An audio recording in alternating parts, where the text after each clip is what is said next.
estas majestuosas hayas se atreven a desafiar la latitud y representan, junto al hayedo de Montejo de la Sierra de Madrid, los enclaves más meridionales de esta especie en la península ibérica. Han servido de refugio a bandoleros y a maquis, han proporcionado madera y carbón y han presenciado la recuperación de una cubierta forestal muy mermada por la mano del hombre. Desde aquí, en pleno corazón de los puertos de Tortosa-Beceite, mostraremos cómo, asociada a su repoblación forestal y gracias al tesón de técnicos y a una magnífica guardería, se salvó de su segura extinción a la verdadera protagonista de este territorio, la cabra montés.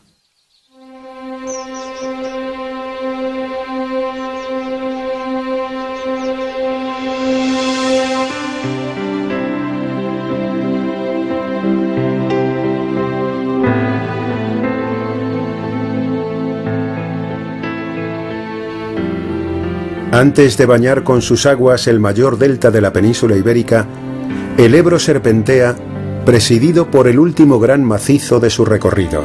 Son los puertos de Tortosa-Beceite. Como todos los sistemas montañosos, es un territorio muy diferenciado de la comarca que lo rodea. Es una unidad biogeográfica de 60.000 hectáreas que no entiende de fronteras, aunque administrativamente se reparta en 3 provincias: Tarragona con 35.000, Teruel 15.000 y Castellón 10.000 hectáreas. Solo la diócesis de Tortosa y temporalmente la administración forestal reconocieron la idoneidad de la gestión unitaria del territorio. A pesar de esa identidad biogeográfica indiscutible, su administración se reparte entre 3 comunidades autónomas y solo se mantiene cierta unidad de gestión en la Reserva Nacional de Caza.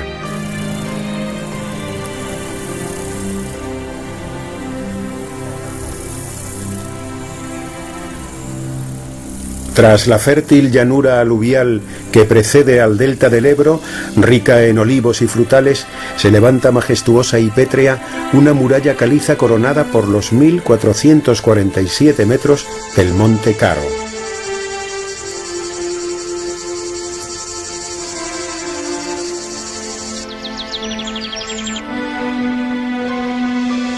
En Canadé, Tosal del Rey, Tosal de Cervera y Montenegrelo forman una línea de cumbres muy próxima a la costa que discurre en dirección suroeste. Tras ella se esconde un verdadero laberinto de montañas y barrancos, una ordenada anarquía de sierras y picos, fruto de la confluencia de las sierras del Maestrazgo de Teruel y Castellón, con la cadena costera catalana. Los materiales calizos del Mesozoico forman un relieve abrupto, a veces interrumpido por caprichosas fallas de interminables paredes verticales, lleno de farallones, puntales, precipicios y desfiladeros.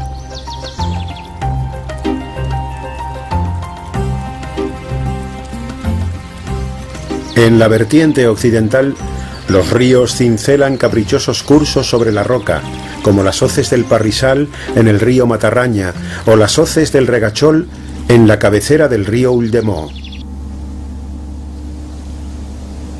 La vertiente oriental es aún más pendiente, más violenta y dura, llena de circos y abundantes afloramientos rocosos. Es una vertiente de mayores contrastes, de mejores paisajes, quizá por su proximidad al mar.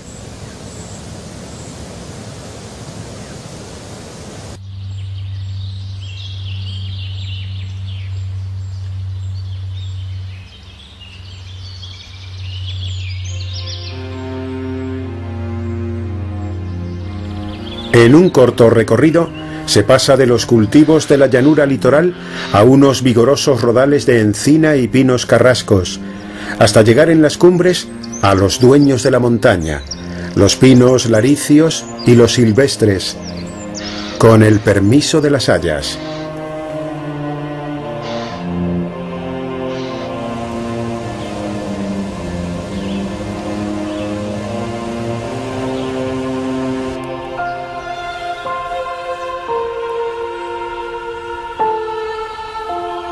En todo el macizo, con la complicidad del agua, la naturaleza calcárea de la roca ha dado lugar a un complejo sistema kárstico salpicado de dolinas y simas, que hacen de este paraje uno de los más deseados por los amantes de la espeleología.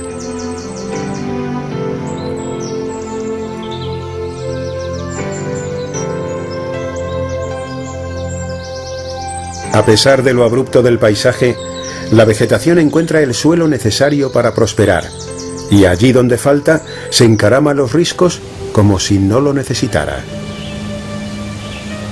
El clima varía sustancialmente según la exposición del macizo.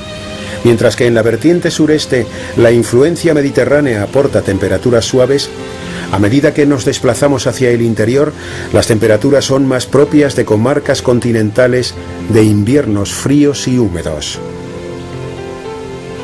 Además de estos contrastes, el cierzo del Valle del Ebro o mestral suele ser inesperado y puede pasar súbitamente de la calma más absoluta a ráfagas de más de 150 km por hora, casi siempre de componente noroeste.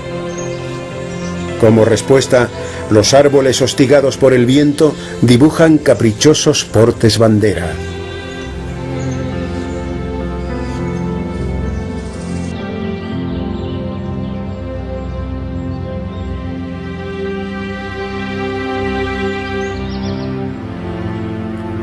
La confluencia de los factores altitudinal y climático permite a este enclave mediterráneo albergar especies vegetales más propias de estaciones atlánticas.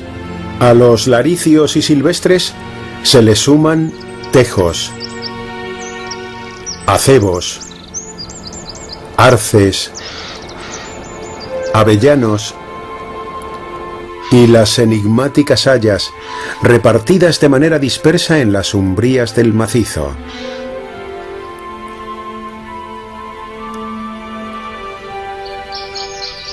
En algunos rincones, donde los suelos son profundos y el hombre los ha respetado, progresan enormes pinos, emergentes por encima del dosel, como si reivindicaran un territorio que siempre les fue propio.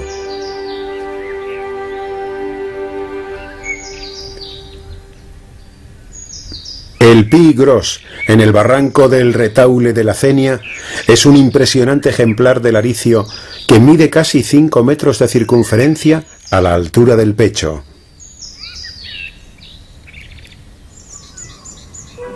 A pesar de las dificultades de acceso, la presencia humana ha estado asociada a este macizo. Las pinturas rupestres de la cueva pintada en Alfara de Carles y los restos de la cueva del Vidrio y la cueva del Hospital en Roquetas atestiguan la presencia del hombre desde la prehistoria.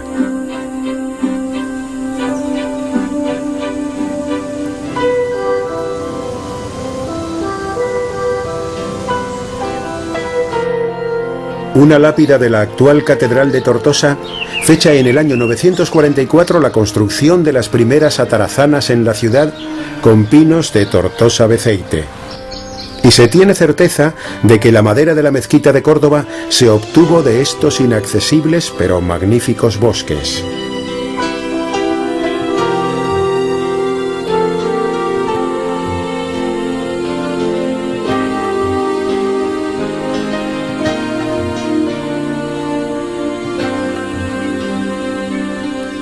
Se atribuyen también a los árabes las primeras roturaciones para introducir la agricultura, generalmente cerca de los poblados, como las eras del actual Corral de la Basa, cercano al poblado de Refalguerí.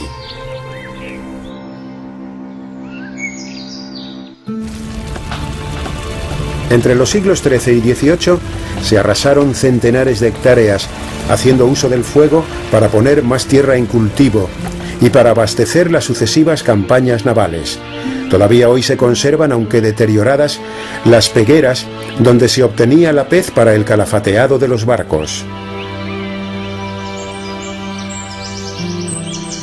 A partir del siglo XVIII y durante todo el XIX y la primera mitad del XX, tuvo lugar la mayor expansión agrícola, fruto de la mayor presión demográfica en la zona. Gran parte de los bosques del macizo fueron arrasados para dar paso a interminables bancales de piedra que intentaban disminuir la pendiente para retener el suelo y mejorar su escasa productividad. ya que en muchos casos solo aguantaba 3 o 4 años en producción.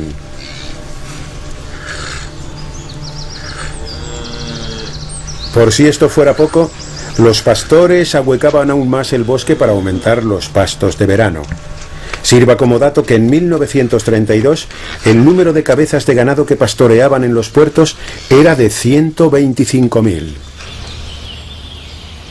A mediados del siglo XIX, la visita de los primeros ingenieros de montes encargados de elaborar el catálogo de utilidad pública hizo que se incluyeran en el mismo unas 30.000 hectáreas. Este hecho propició que los bosques de las cabeceras del Matarraña, Algars, Canaletas y Cenia y los barrancos que vierten al Ebro no pudieran ser vendidos. A partir de entonces comenzó a cambiar el incierto destino al que habían estado sometidos estos bosques.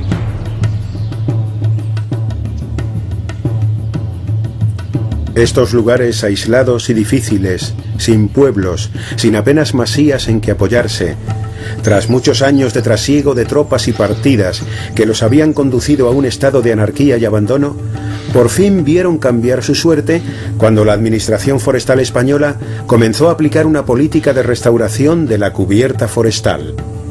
Obligó, no sin resistencia, a abandonar a agricultores y pastores unas tierras de las que se adueñaron, y durante años se luchó contra los ataques a sus límites y a la proliferación de enclavados. Sirva como dato que entre los años 1952 y 1963 se repoblaron 3.600 hectáreas con algo más de 5 millones de plantas de laricio, silvestre y carrasco. Los bancales dieron paso a nuevos bosques y se trazó una red de 100 kilómetros de pistas forestales que permitió llegar a los rincones hasta entonces reservados a bandidos, guerrilleros, carlistas y maquis. Aquí tenía su base la agrupación de guerrilleros de Levante y probablemente aquí tuvo lugar una de las últimas partidas de maquis, cuya jefe era Teresa Pla la Teresot. La pastora, que era su nombre de guerra, aún atacaba masías en los alrededores de Tortosa hacia 1954 y acabó siendo detenida en la Sierra del Cadí en 1955. Quizá el hecho de que la Teresot fuera prima del guarda mayor de la comarca, Eliseo Pla, motivó que durante los trabajos de repoblación del macizo jamás tuviera lugar ningún incidente. Mientras se atendían los trabajos de repoblación, la escasez de madera en un país todavía bajo las secuelas de la posguerra hizo de estos montes, como de otros muchos, el lugar de donde extraer madera para el trazado del ferrocarril. Se cortaron los árboles tortuosos que competían con los jóvenes en Refalguerí, La Fou, Barranco de la Galera o La Tenalla. Como Renfe estaba obligada a aceptar los señalamientos de madera en los montes del estado, se extrajeron árboles dispersos ubicados en rincones perdidos, con metralla y con unas labores de extracción endiabladas. Todo se sacó con caballerías traídas desde la Sierra de Cazorla, a veces con la traviesa hecha ya en el monte.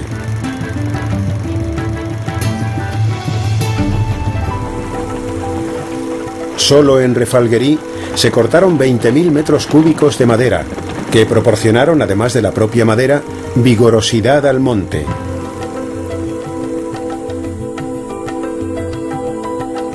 Actualmente los tratamientos selvícolas son escasos y muy caros, y la rentabilidad de la madera de estos montes es muy baja, ya que la importación de maderas de coníferas, en especial de países del este de Europa, resulta más económica.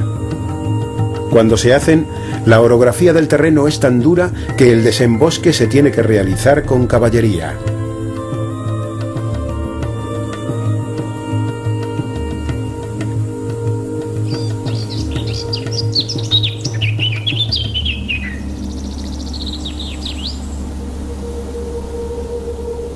Pero todos estos trabajos siempre han estado vigilados por el verdadero propietario de los puertos, un animal sigiloso, mimético, acróbata y amante de las alturas, la cabra montés. Quedaban muy pocas a principios de los años 50. La presencia secular del hombre, la guerra civil y las posteriores partidas de bandoleros llevaron a este animal al borde de la extinción en el macizo. Sin embargo, Hay tantos rincones y tan difíciles, y tantas oportunidades de sobrevivir para un animal tan bien dotado como la cabra montés, el salvatge, según el argot local, que todavía quedaban medio centenar de ellas entre los riscos más bravíos de los montes del Estado, de la Fou, la Tenalla y Barranco de la Galera, y las fincas colindantes de Millés, Carlares y Valcaneras. La tranquilidad que supuso para estos animales la desaparición de las partidas y la presencia real de una guardería disciplinada hicieron posible su rápida multiplicación. En aquellos días los forestales, mientras señalaban pinos para su corta o deslindaban el monte, se veían sobresaltados algunas veces por el bufido de una cabra que desaparecía rapidísimamente dando saltos de roca en roca, a la vez que el guarda y los 2 o 3 obreros del señalamiento gritaban «¡Les cabres! ¡Los salvatge!». Si además en ese mismo día les daban otro susto una partida de maquis u otro la contraguerrilla, a la belleza del trabajo se le añadía una indudable emoción.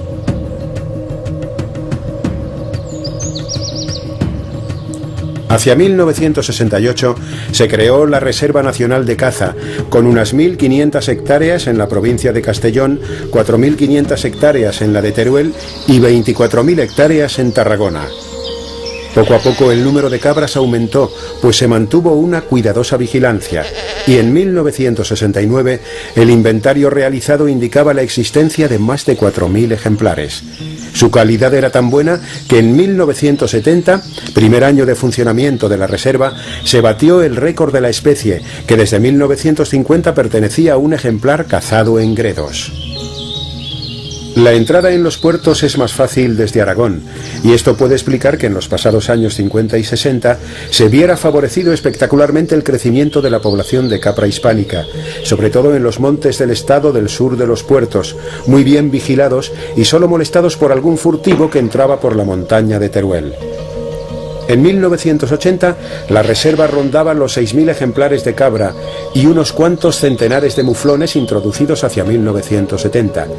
Tras un espectacular crecimiento inicial, la población de muflones entró en un proceso de problemas sanitarios que aconsejaron su gradual eliminación al tratarse de un ungulado introducido desde Córcega.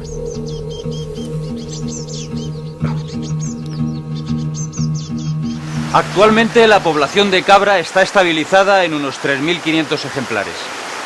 Tanto los ayuntamientos como los propietarios particulares de los montes incluidos en la reserva han encontrado en este animal una importante fuente de ingresos.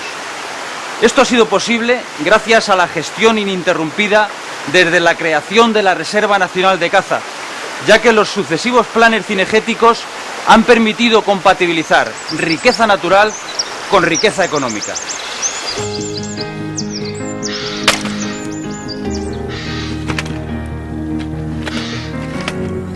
Los jóvenes machos, ajenos a su gestión, siguen su ciclo vital. Durante el mes de diciembre miden sus fuerzas a modo de entrenamiento.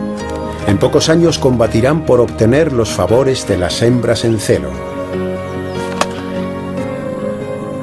Como todas las reservas nacionales de caza, cuenta con un plan de gestión que no solo está dirigido a la obtención de trofeos, sino que ante la ausencia de depredadores naturales debe mantener un número de ejemplares que la montaña pueda albergar sin dificultades.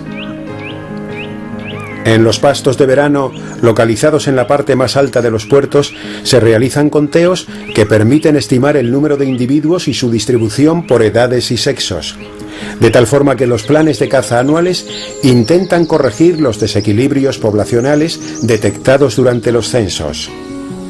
Cuando algún ejemplar muestra signos evidentes de enfermedades o lesiones, se incluye en la modalidad de caza selectiva. Bajo la atenta vigilancia de la guardería, es abatido por cazadores locales y autonómicos a un coste asequible.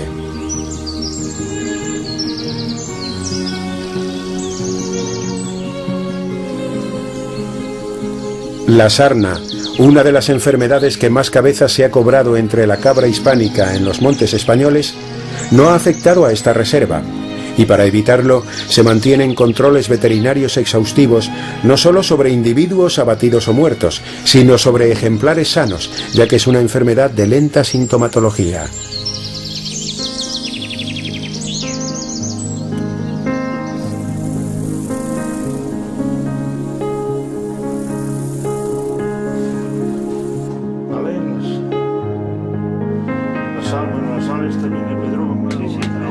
Los individuos son atrapados en capturaderos.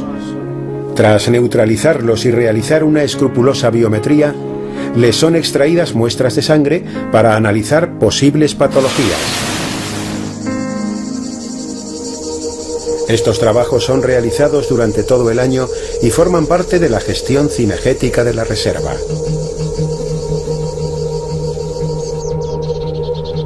Terminado el periodo de cubrición de las hembras, los machos se retiran y vuelven a encaramarse a los riscos, al refugio de la montaña en abrigos soleados que les permiten disfrutar de los rayos de sol del duro invierno.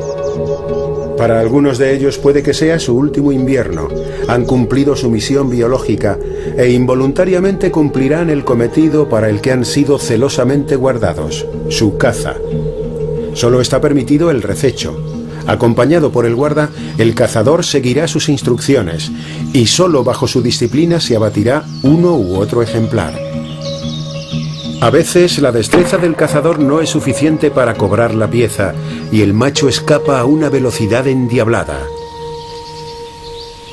La población de cabras de la Reserva Nacional se mantiene estable gracias a una adecuada gestión cinegética y se encuentra perfectamente integrada en este singular ecosistema de montaña, donde ocupan los escalones bajos de la pirámide trófica.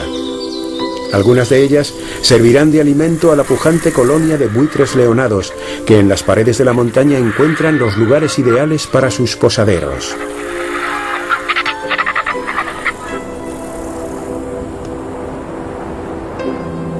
El bosque parece volver a su estado inicial. Es abundante, frondoso, lleno de vida, y los enclaves humanos solo se asoman tímidamente en el Mascar como segunda residencia.